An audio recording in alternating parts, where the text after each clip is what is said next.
Iniiis ko na lang ang sakit ng tiyan ko. Kasi ilang buwan na ako may dinaramdam. Tatlong doktor na ang pinuntahan ko, private sa public, ganun pa rin. Sabi daw sa katandaan ko, pero may iba talagang dinaramdam ko. Agad hindi ako kumain. Ngayon, hindi naman ako nag-almusal. Gatas na ininom ko. Ngayon, nagano ako ng pabili ako ng spices bago lang, pero hindi ko naungkot. Hindi na, Lord na, bahala na si Lord. Sabi ko nga mga anak ko, bahala na kung babawinin ako ng maaga. Okay lang. Wala naman akong anak na maliit. Long life, Amen.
Salamat sa iyo,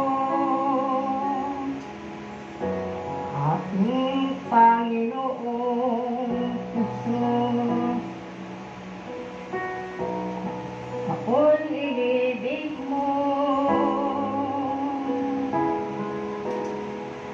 at inangking lubos.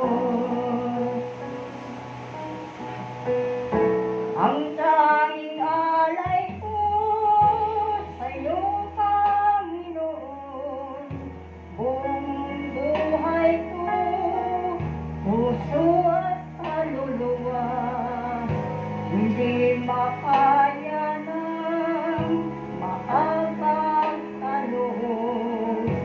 Mamahalin niya, nigin kong nilugkong ang aking dalangin.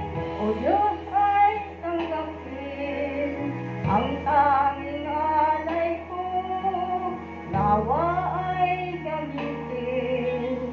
Ito lamang, Ama, wala nang iba pa akong hinihiling.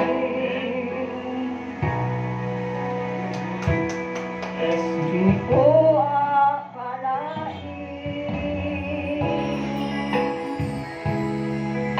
ako ay binigyang pansin.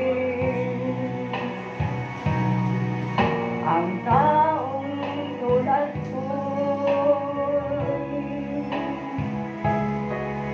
di dapat mahalin.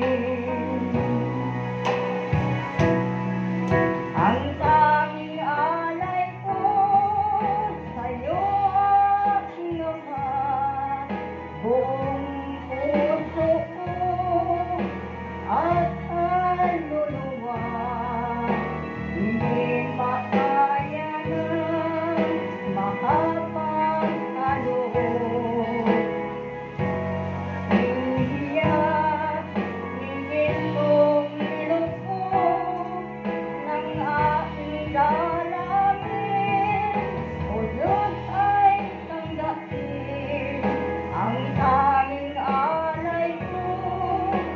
asawa.